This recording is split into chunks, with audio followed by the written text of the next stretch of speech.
ഇന്ന് തന്നെ ഡൗൺലോഡ് ചെയ്യൂ. കാണൂ നിങ്ങളുടെ ഫേവറേറ്റ് ഷോസ്. ഒരു വയറ്റ് ജനിച്ചതാണെങ്കിലും ശരിക്കും അവരെന്റെ ചേച്ചിയാണോന്ന് എനിക്ക് നല്ല സംശയമുണ്ട്. അവളെ എപ്പോഴെങ്കിലും നേരിട്ടെന്റെ കൈ കിട്ടും. നല്ല നാലെണ്ണം ഞാൻ പറയുന്നുണ്ട്. അവള് ഞങ്ങളുടെ വെഡിങ് ആനിവേഴ്സറി കൊളാക്കിയിട്ട് പോയവളാ. ജീവിതത്തിൽ എത്രയൊക്കെ പ്രതിസന്ധികൾ ഉണ്ടായാലും അതൊക്കെ മറികടക്കാൻ അങ്കിള് കൂടെ ഉണ്ടെന്നുള്ളൊരു വാക്ക് മതി അവക്ക്. അതവള് വല്ലാതെ ആഗ്രഹിക്കുന്നുണ്ട്. അച്ഛൻ എന്നെ കാണാൻ വരില്ല എന്ന് അവള് ചോദിക്കുമ്പോ അവളുടെ വാക്കുകൾ ഇടറുന്നുണ്ടായിരുന്നു.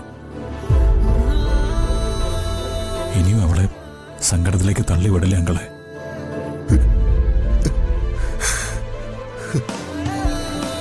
പോകാമോനെ, എന്റെ മോളെ കാണാൻ ഞാൻ നാളെ പോകും.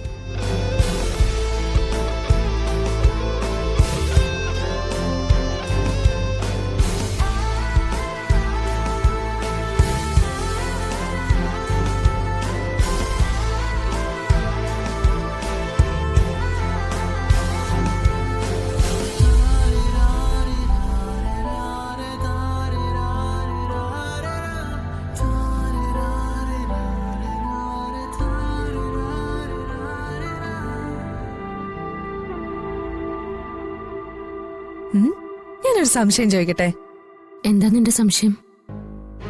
യഥാർത്ഥത്തില് അന്ന് എന്താ ഉണ്ടായത്?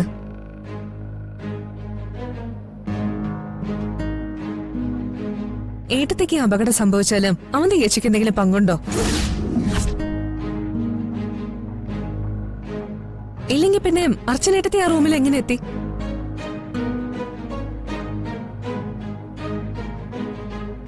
ഏട്ടത്തി എന്തോന്നും പറയാത്തെ?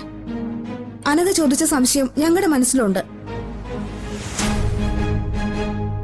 അച്ചു ചേച്ചി അവർ ഉപദ്രവിച്ചിട്ടാണോ ഇങ്ങനെയൊക്കെ സംഭവിച്ചത്? ഓ, എനിക്കപ്പോഴേ സംശയം തോന്നി. നിന്നെയും കുഞ്ഞിനെയും കുറിച്ച് ആവശ്യമില്ലാത്തതെല്ലാം പറഞ്ഞു തന്നത് അവരാണല്ലോ. അപ്പൊ പിന്നെ ആ വീട്ടിൽ നിന്ന് ഇറങ്ങി പോകുന്നതിന് മുൻപ് അവന്തിക നിന്നോടുള്ള പക തീർത്തതാണോ?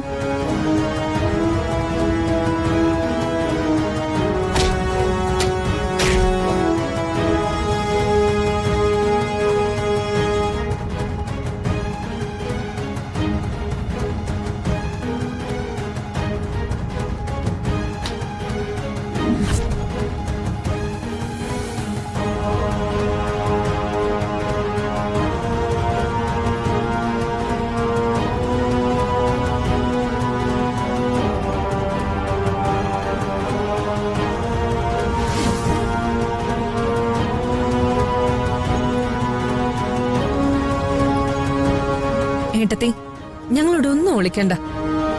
ഏട്ടത്തി എന്തിനാ മുറി പോയത്? അവിടെ യഥാർത്ഥത്തിൽ എന്താ സംഭവിച്ചത്? അതൊക്കെ കഴിഞ്ഞ കാര്യങ്ങളല്ലേ.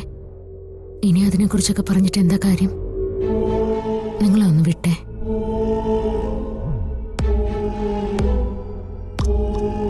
നമ്മുടെ വീട്ടില് ബാധിച്ചിരുന്ന ഒരു വലിയ ബാധ ഒഴിഞ്ഞുപോയി. ഇനി നമുക്ക് എല്ലാവർക്കും കൂടി സന്തോഷത്തോടെയും സമാധാനത്തോടെയും ജീവിക്കാൻ ശ്രമിക്കാം. ആരും ഇനി പരസ്പരം പിണങ്ങരുത്. ആ, ദേ, നീ ഇത് കഴിക്കേ. ആ,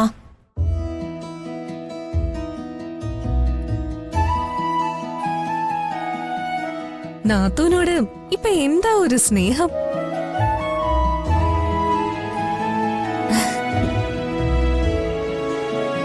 എന്റെ ചേച്ചി മീരേച്ചിയോട് അടുത്തപ്പോഴേ ഞാൻ വിചാരിച്ചതാ നിങ്ങളെ തമ്മിലടുപ്പിക്കാനുള്ള പ്ലാനാ അവരുടേതെന്ന്.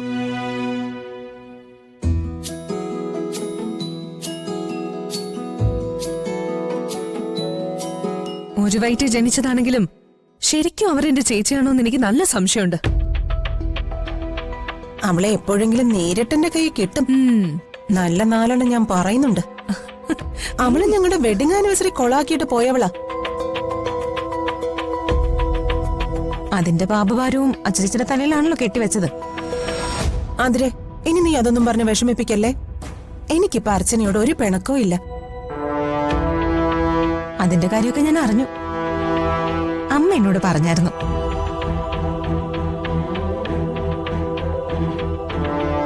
എന്ത്? കോടതിയിൽ കിടന്ന കേസ് വിധിയായ കാര്യം. അതിന്റെ സന്തോഷത്തിനാ ഈ സൽക്കാരമൊക്കെ അല്ലേ?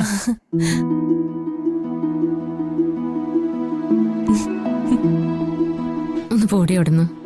നീ വെറുതെ മീരെടുത്തെ കളിയാക്കൊന്നും വേണ്ട. അവധിയടുത്തയുടെ കുത്തിത്തിരിപ്പ് കൊണ്ട് എന്നോട് എടുത്തേക്ക് കുറച്ച് ദേഷ്യം ഉണ്ടായിരുന്നേ ഉള്ളൂ. വൃന്ദാവനത്തിന്റെ ഐശ്വര്യ നമ്മുടെ മീരെടുത്ത്.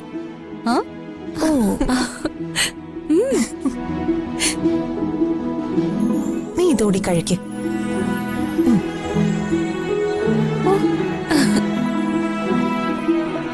വെറുതെ എന്തിനാ നമ്മൾ ആ ഒരുമ്പെട്ടവളുടെ കാര്യം പറയുന്നത്?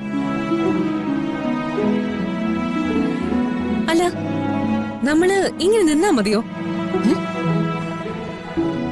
പിന്നെന്ത് വേണം? അവന്തികേച്ചിയെ വിളിച്ച് നമുക്ക് ഈ സന്തോഷം ഒന്ന് പങ്കുവെക്കണ്ടേ?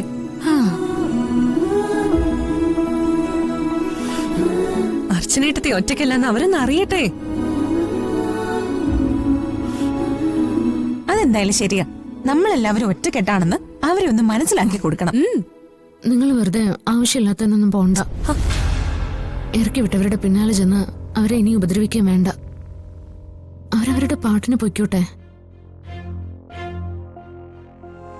അത് പറ്റത്തില്ലല്ലോ. അവരെ അങ്ങനെ വെറുതെ വിടാൻ ഞങ്ങൾ തീരുമാനിച്ചിട്ടില്ല. നീ വിളിക്കടി.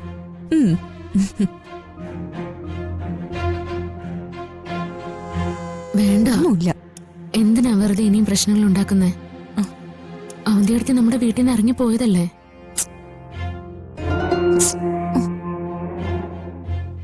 ഏട്ടത്തി ഒന്നും മിണ്ടാതിരിക്കെ. അവരെ വിളിച്ച് 2 വർത്തമാനം പറഞ്ഞിട്ടേ ഉള്ളൂ ഇനി ബാക്കി കാര്യം, അല്ലേ? ആ, നീ വിളിക്കടി. എനിക്ക് അവളോട് 2 വർത്താനം പറയണം. ആ, നിങ്ങളോടത് വിട്ടേക്ക് ഞാൻ പറഞ്ഞതല്ലേ. ഇത് ഞങ്ങൾ അങ്ങനെ വിടാൻ ഉദ്ദേശിക്കുന്നില്ല. അനഘ നേരത്തെ ചോദിച്ച സംശയം ഞങ്ങളുടെ എല്ലാവരുടെയും മനസ്സിലുണ്ട്. നമ്മുടെ വീട്ടിലെല്ലാ കുഴപ്പങ്ങളും ഉണ്ടാക്കിയത് അവരാ. നീ വിളിക്കടി.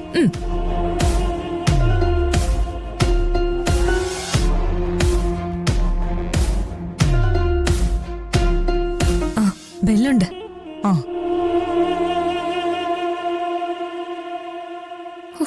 ഇവരുടെ ഒരു കാര്യം. നിങ്ങളെ കൊണ്ട് ഞാൻ തോറ്റല്ലോ. മിണ്ടാതിരിക്കും.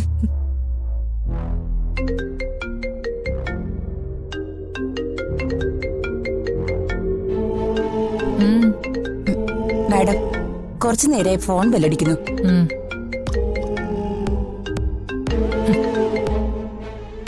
ശ്ശേ, അവര് ഫോൺ കട്ട് ചെയ്തു. നീ ഇപ്പൊ അവരുടെ ശത്രുവാണല്ലോ. എടി നീ ഒന്നുകൂടെ വിളിക്ക്. നിങ്ങളൊന്ന് നിർത്ത. ഒന്നുമില്ല. ഞാൻ പറയുന്ന ഒന്ന് കേക്ക്. ആഹാ, അത്രയ്ക്ക് വാശ കൊള്ളത്തില്ലല്ലോ. ആ, ആ, എന്താ ഇപ്പൊ ചെയ്യാ?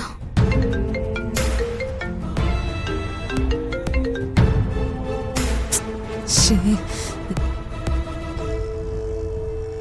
ആ.